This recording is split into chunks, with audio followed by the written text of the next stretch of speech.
hadir untuk satu majlis yang mulia, majlis al-ilm. Kerana majlis al-ilm adalah satu majlis yang mulia di sisi Allah Subhanahu wa taala. Kita berdoalah kepada Allah, mudah-mudahan Allah Subhanahu wa taala kurniakan, bagikan ilmu yang manfaat kepada kita, dan mudah-mudahan Allah Subhanahu wa taala bagikan taufik dan hidayah, boleh kita mengamalkan apa yang kita dengar, dan juga boleh kita menyebar apa yang kita dengar. Tuan-tuan yang mulia oleh Allah Subhanahu wa taala, sebenarnya minggu ini saya mengajar bab kesilapan dalam wudu, dalam ambil air semai.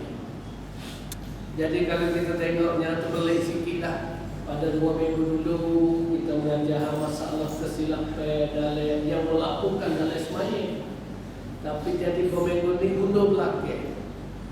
Nah, tak ada lah. Nah, pasal lagu minta. Nah, lagu minta banyak sangat, suruh kecek sikit wudu. Nah, maka kita pun gunung belakang baru kecek wudu. Sebenarnya mengajar di masjid telah banyak payah.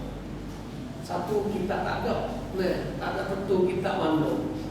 Payah kedua, tak ada bab, ikut nak pilih baca bab nama, kecek bab nama.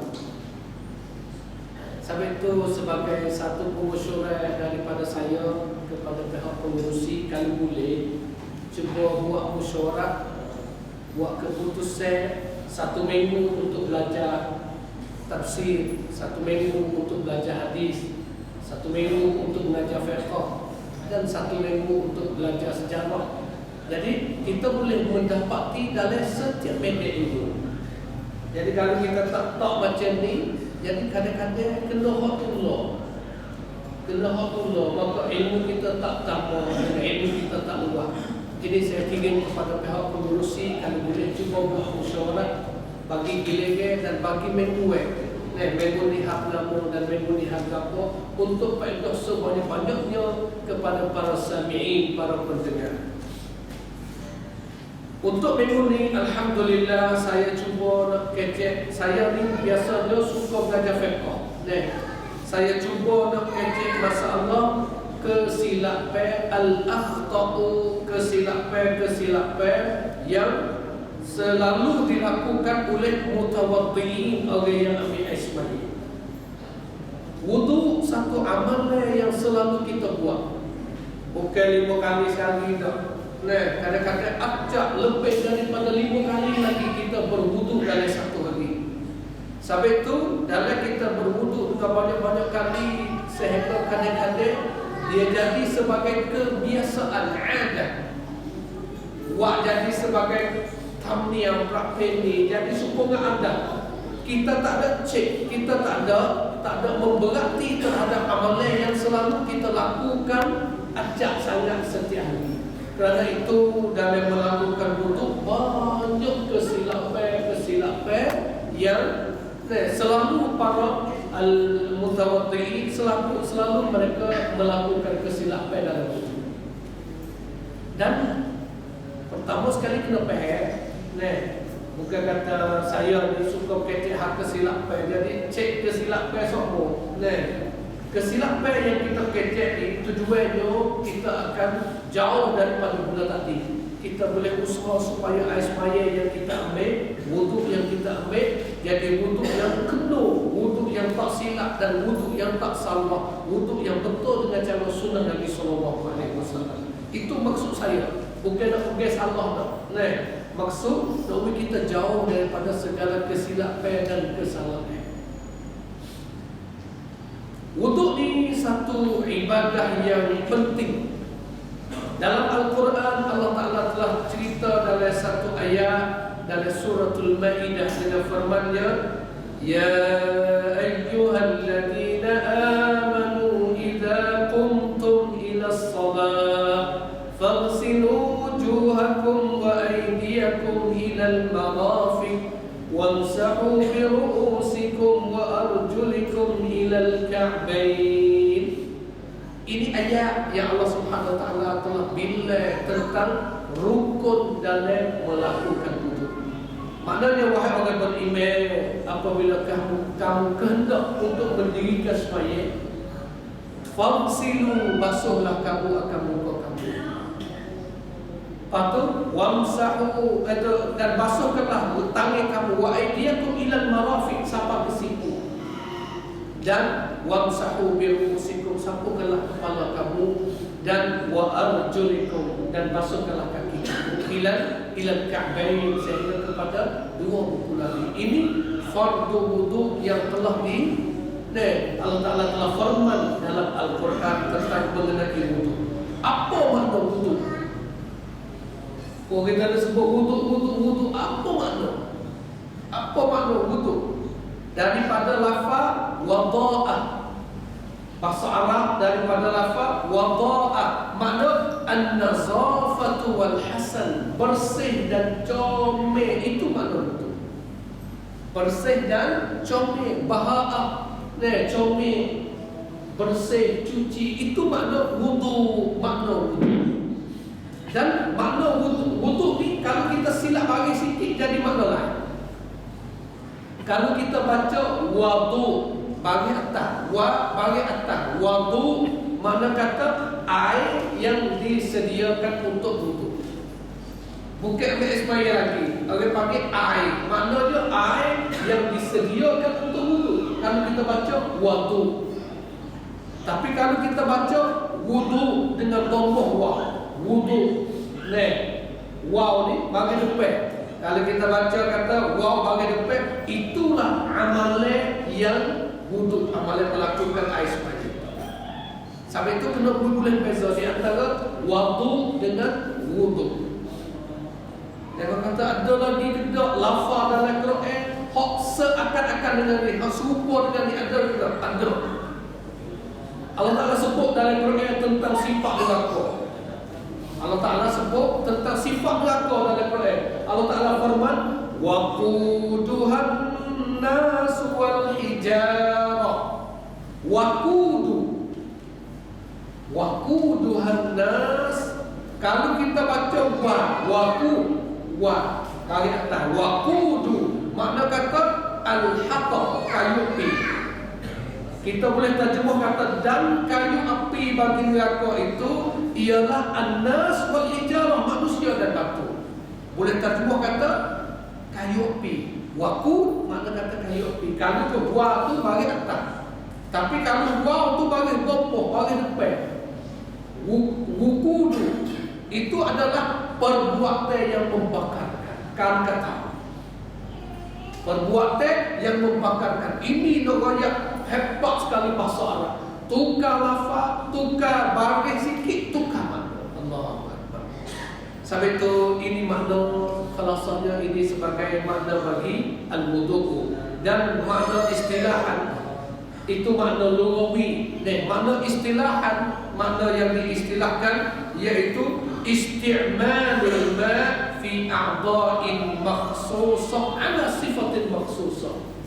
Gunakan air, isti'malul ma', gunakan air fi a'dha'in makhsusah, di dalam anggota-anggota yang tertentu. Bukan kata basuh belakang, basuh anggota yang tertentu. A'dha'in makhsusah ala sifatin makhsusah, di atas cara yang tertentu. Rubah kalam, rubah kancing yang tertentu. Dan di atas orang panggil a'dha', di atas benda yang tertentu juga, anggota yang tertentu. Ini makna al-wudu di segi istilahan. Sekarang kita sudah faham sikit banyak makna al-wudu di segi lughatan dan juga makna al-wudu di segi istilahan. Yang kedua, penting tahu manakah wudu? Ahmiyatul wudu. Banyak manakah? Apakah kepentingan wudu? Al-wudu'u syartun li sihhatis shalah. Wudu ialah syarat bagi untuk mensahkan sembahyang. Kalau satu orang sembahyang dengan tanpa wudu, sembahyangnya tak sah. Sembahyangnya tak sah. Dalil hadis Abi Hurairah radhiyallahu anhu qala Rasulullah sallallahu alaihi wasallam la yaqbalu Allah salata ahadikum idza ahdatha hatta yatawadda.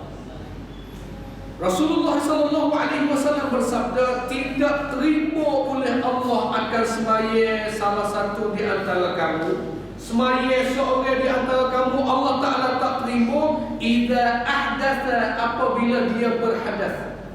Dia berada dalam keadaan hadas, wa hadas besar ataupun hadas kecil, Allah Ta'ala tak terima hatta yatawadda, sehingga dia kena wuduk dulu. Faham pada hadis ni? Tak sah satu orang itu semaya dia, malaikat dia kena berwuduk dulu. Hadis ni sebagai hadis muttafaqun alaih. Dalam satu riwayat Imam Muslim, Rasulullah sallallahu alaihi wasallam telah bersabda, la yaqbalu Allah salatan bi ghairi tahurin. Allah Taala tak terima satu semaya yang bi ghairi tahurin, dengan tanpa tahur, tanpa wudu. Semaya yang tak ada semaya Allah tak terima. Dalam satu hadis lagi riwayat Imam Ahmad ibn Hanbal dan Imam Tirmizi, Nabi sallallahu alaihi wasallam bersabda, miftahus salat al-wudu. Kunci bagi solat. Kita nak buka pintu sembahyang ni, kunci bagi solat ialah al-wudu. Satu orang yang solat biduni wudu, dengan tanpa wudu, dia tak sembahyang, tak panggil sembahyang. Ini masalah pentingnya, ketinggian ataupun kepentingan al-wudu. Yang ketiga, sebelum pada saya masuk bab buku kesilapan dan kesalahan yang satu orang selalu melakukan di ketika ambil air sembahyang, kita mari baca dulu tentang fadail, kelebihan tentang berwudu. Apakah kelebihannya? Yang pertama, al-wudu'u taharatun wallahu yuhibbul mutatahhirin. Wudu itu ialah taharatun, ialah satu kalau kurang untuk buat kebersihan. Satu kebersihan. Wudu ialah satu kebersihan. Apabila itu satu kebersihan, wallahu yuhibbul mutatahhirin. Allah Ta'ala kasih kepada orang yang suka buat bersih. Ada kuangkiau. Wudu ialah satu kebersihan, dan Allah Ta'ala suka kepada orang yang suka buat kebersihan. Kalau kita tengok segi taharah, segi buat bersih, ada dua jenis. Satu taharah hissiyah, yang kedua taharah ma'nawiyah. Taharah hissiyah iaitu suci dan bersih daripada segala najis, suci dan bersih daripada segala hadas. Ini orang panggil taharah hissiyah. Satu lagi taharah ma'nawiyah, segi makna. Hak ni ialah taharah minal dhunub wal ma'asi, suci bersih daripada dosa dan daripada maksiat, suci kakak dalam, suci hati. Ini taharah ma'nawiyah. Masalah wudunya ialah satu taharah, satu buat bersih, satu kebersihan, dan Allah Ta'ala suka kasih kepada orang mutatahhirin. Kalau kita tengok dalam Quran, Allah Ta'ala sebut, qala ta'ala wa yunazzilu 'alaikum minas sama'i ma'a, dan Allah telah menurunkan ke atas kamu daripada langit ma'an, akan air. Allah Ta'ala waktu berhujan kepada manusia, waktu buat air tadi, liyutahhirakum, supaya kamu buat bersih dengan itu. Liyutahhirakum bih, supaya kamu buat bersih dengan air tadi. Ini nama yang kata Allah Ta'ala suka dan kasih kepada kebersihan. Dan wudu adalah satu kebersihan. Dalam satu ayat lagi, di hujung ayat Allah Ta'ala kecek masalah wudu, Allah Ta'ala kecek masalah mandi wajib, ghusl janabah. Allah Ta'ala sebut, ma yuridullahu liyaj'ala 'alaikum min haraj. Allah Ta'ala tak kehendak daripada kamu supaya menyusahkan kamu. Dah suruh ambil air sembahyang, tujuan nak menyusahkan kamu. Dah suruh mandi apabila kamu berada dalam janabah, tujuan nak menyusahkan kamu. Dah, bukan maksud Allah Ta'ala nak menyusahkan kamu, tapi walakin yuridu liyutahhir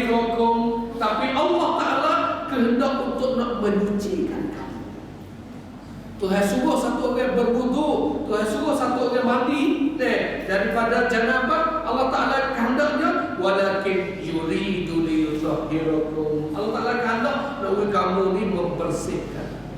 Dalam satu ayat lagi Allah Taala berfirman, innallaha yuhibbut tawabin wa yuhibbul mutatahhirin. Sesungguhnya Allah itu kasih orang yang suka taubat, orang yang taharah di dalam maknawiyah, taharah suci dalam, dan wa yuhibbul mutatahhirin, suka buat bersih di luar, iaitu salah satu daripada bersih di luar ni iaitu berwudu.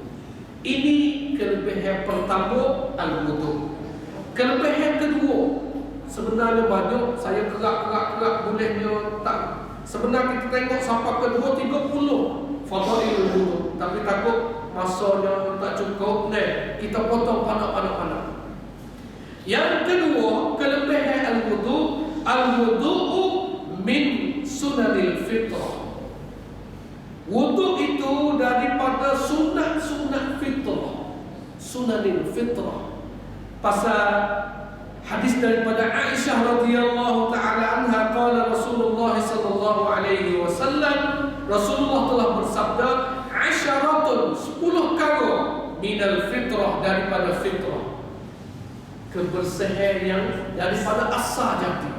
Al-fitrah, kebersihan yang dari asal lagi, itu makna al-fitrah. Rasulullah bersabda, al-fitrah asyaratun minal fitrah, 10 kali daripada fitrah. Qassus syarib, memendekkan lisan. Pendekkan lisan, tak kira dengan gunting ke, dengan cukur ke, asal ke hasil maksud untuk memendekkan lisan. Ini salah satu daripada sunanil fitrah. Yang kedua, i'fa'il lihyah, lepahkan janggut, lepah janggut, lepah janggut, pendek lisan, lepah janggut. Ini daripada sunanil fitrah. Dan yang ketiga, wasiwak, gosok gigi. Gosok gigi, kalau kita tengok Rasulullah sallallahu alaihi wasallam, beliau suka sangat gosok gigi. Dalam hadis yang telah diriwayatkan oleh Abu Dawud, sahabat dengan kayu sugi dia tu serupa dengan satu orang panggil satu penulis dengan kalamnya. Satu katib dengan kalamnya, selit telinga. Orang panggil orang suka menulis kalam selit telinga juga. Demikian as-sahabat radhiyallahu anhum ajma'in, mereka suka bersugi sehingga as-siwak ada di selit di telinga mereka, seakan-akan selit di telinga mereka. Itu hadis riwayat Abu Dawud. Yang keempat, wastinsyaqul ma', serok air masuk hidung. Serok air masuk hidung adalah satu daripada sunat wudu. Kerana itu al-wudu salah satu daripada sunanil fitrah. Wa qassil asfar, yang kelima, memotongkan kuku. Kita orang Islam kena potong kuku pandai-pandai. Qassul asfar, kena pendekkan kuku. Pasal pendek kuku itu adalah sunanil fitrah. Yang keenam, ghaslul barajim, basuh tapak buku, kulit tapak buku ni, tapak lekah, tapak siku, tapak lutut. Tepaklah tubuh tu yang banyak najis lekat, yang banyak tak haduk, pasal situ tepak ya orang panggil tepak belipak. Jangan tu jaga kebersihan situ. Kerana itu salah satu daripada sunanil fitrah, iaitu ghaslul barajim. Yang ketujuh, natful ibil, cabut bulu ketiak. Jadi dalam Islam tidak menggalakkan kita memanjangkan bulu ketiak, tapi dalam Islam menggalakkan kita supaya pendek, iaitu dengan natfil ibil, cabut bulu ketiak. Dan lagi pula halqil 'anah, cukur bulu ari-ari, bulu di zakat, bulu di faraj, bulu macam tu kena cukur. Dalam satu hadis, Rasulullah sallallahu alaihi wasallam bersabda, tak lepas. Dan mafhumnya, Nabi tak halak lebih daripada 40 hari. Dan pula inqasil ma, wa inqasil ma, iaitu al-istinja bil ma, beristinja dengan air. Qala Mus'ab, berkata Mus'ab, salah satu rawi hadis, wa nasitul ashirah, aku apa yang ke-10 ke apa yang ke-10. Lepas tu aku berasa kata ialah dah berkali yang 10 illa an takunal madmadah, bahawasanya yang 10 itu ialah qomu al-madmadah. Al-madmadah qomu ni adalah salah satu daripada sunanil wudu, dan kerana itu al-wudu adalah sunanil fitrah, daripada sunanil fitrah. Hadis riwayat Imam Muslim dan Abu Dawud dan Ibn Majah. Ini tingginya, hebatnya al-wudu, sehingga al-wudu salah satu daripada 10 sunanil fitrah. Yang ketiga, at-tahuru syatrul iman, kebersihan itu separuh daripada iman. Rasulullah sallallahu alaihi wasallam bersabda, hadis daripada Abi Malik Al-Ash'ari radhiyallahu anhu, Nabi bersabda, at-tahuru syatrul iman. Hadis riwayat Imam Muslim. Kebersihan itu setengah daripada iman. Nah, hadis yang sahih riwayat Imam Muslim. Wudu ialah at-tahur, wudu ialah kebersihan. Kerana itu wudu adalah separuh daripada iman, pihak daripada hadis ini. Nah, ini nak raya kata besarnya, hebatnya al-wudu di sisi Islam. Sikit tambih, kita selalu jumpa pai tulis di kolong, tulis di kawasan masjid, tulis di kawasan kolong tadika, an-nazafatu minal iman. Kita selalu jumpa, kena ingat itu perkataan bukan hadis Nabi sallallahu alaihi wasallam. Jangan menisbahkan, jangan mensanadkan kata itu sebagai hadis Nabi sallallahu alaihi wasallam. Siapa saja yang menisbahkan, yang mensanadkan perkataan tadi kata sebagai sabda Nabi sallallahu alaihi wasallam, sesungguhnya dia telah mendustakan kepada Nabi sallallahu alaihi wasallam. Bukan main-main. Jangan kita mudah-mudah Nabi kata, tapi kalau tak ada dalam hadis, kalau Nabi tak kata, maka hukumnya demo ni telah mendustakan kepada Nabi sallallahu alaihi wasallam. Hukum orang yang mendustakan kepada Nabi sallallahu alaihi wasallam, kalau tuan-tuan baca dalam kitab hadis, tuan-tuan akan jumpa tiada satu hadis yang lebih banyaknya rawi riwayat hadis. Tak ada hadis mana yang lebih banyak malaikat hadis riwayat orang yang mendustakan kepada Nabi sallallahu alaihi wasallam. Lebih daripada 50 sahabian, 50 orang sahabat lebih. Yang riwayat kata aku dengar Nabi kata, yang riwayat kata aku dengar Nabi kata, yang riwayat kata aku dengar Nabi kata, sehingga 50 orang sahabat lebih.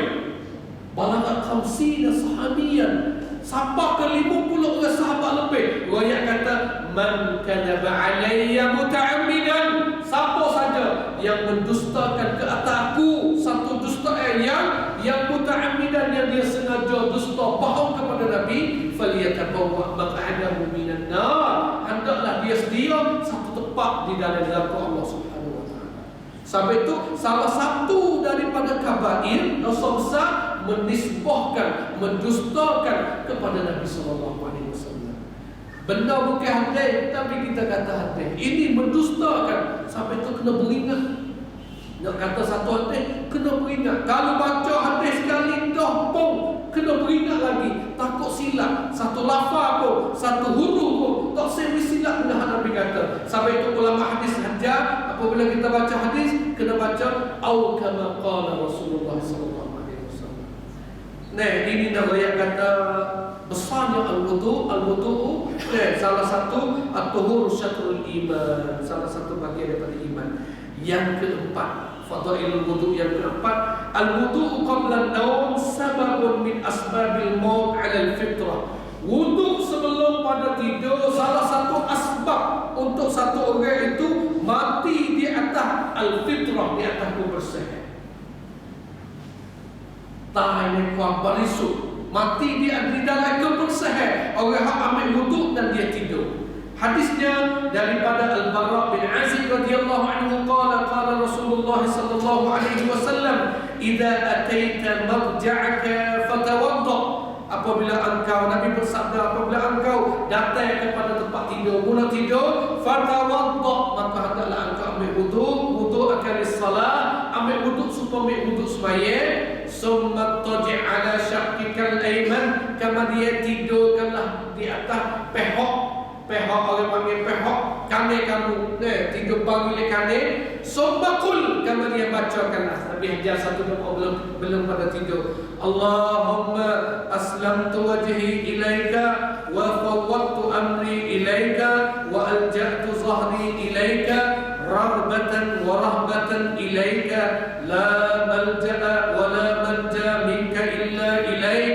Allahumma amantu bi kitabika alladhi anzalta wa nabiyyika alladhi arsalta. Ini lafaz doa Nabi ajar.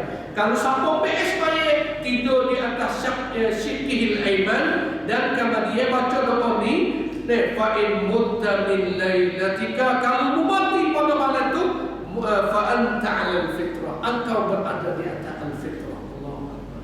Waj'alhunna akhir ma tatakallama bihi, dan hendaklah kamu jadikan perkataan tadi sebagai perkataan patah akhir untuk kamu pada malam itu.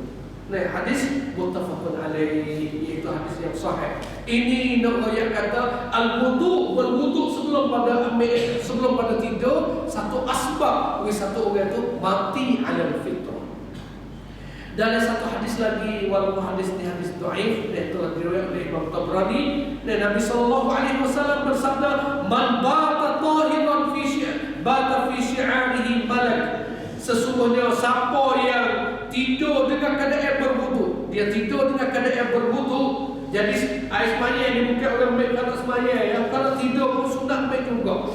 Siapa ambil air semaya ketika dia nak tidur, bata fi syi'arihi malak, bermalailah di tepinya oleh satu malaikat. Falam yastaydib, dia tak lega, dia tak bangun, illa qala al-malik, malaikat tadi berdoa kepada dia, Allahumma ighfir li'abdika fulan fa innahu bata tahiran. Ya Allah, ampunkanlah kepada hamba engkau ini kerana dia tidur dengan keadaan berwudu.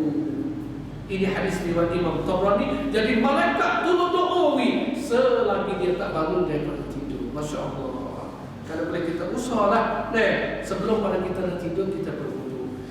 Pula kelebihan yang kelima, al-wudu sababun liqabulid doa. Wudu ialah satu sebab yang Allah Taala nak terimakan doa. Satu handphone, satu sahih yang Allah Taala nak terima doa. Gapo dalil? Iaitu hadis Muaz bin Jabal radhiyallahu anhu. Qala sallallahu alaihi wasallam, ma min muslim yabitu ala dhikrin tahiran فيتعار من الليل فيسأل الله خيرا من الدنيا والآخرة إلا أعطاه إياه. رواه أبو داود والنسائي. Muaz bin Jabal radhiyallahu anhu telah berkata, Rasulullah sallallahu alaihi wasallam bersabda, tiada seorang muslim yang dia tidur kerana berwudu, dia tidur di malam dengan keadaan berwudu, kemudian dia bangun pada waktu malam dan dia doa kepada Allah, khairan minad dunya wal akhirah, kebaikan dunia, kebaikan akhirat. Dia bangun malam dia doa, illa a'tahu iyyahu, malaikat Allah Subhanahu wa taala akan beri semua segala permintaannya. Salah satu sebab, salah satu sahih, iaitu dia berwudu. Allah sababul qabul doa.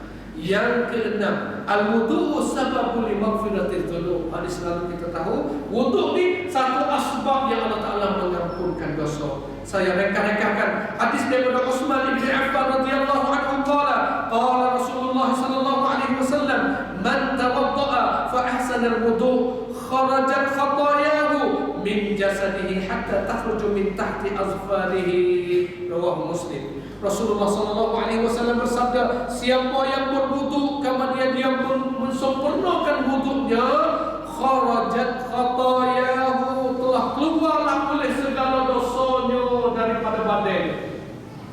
Dosa ada di badannya tubik api, sehingga tubik dosa yang di bawah kuku-kukunya. Nak ayat kata segala dosa yang dia telah lakukan semua keluar dengan sebab wudunya. Hadis riwayat Imam Muslim. Satu hadis lagi panjang, mafhumnya, kalau satu orang berwudu basuh muka, dosa yang matanya tengok maka semua akan gugur, sekali dengan air. Dan apabila dia basuh lagi, dosa yang tangan dia buat maka akan gugur juga.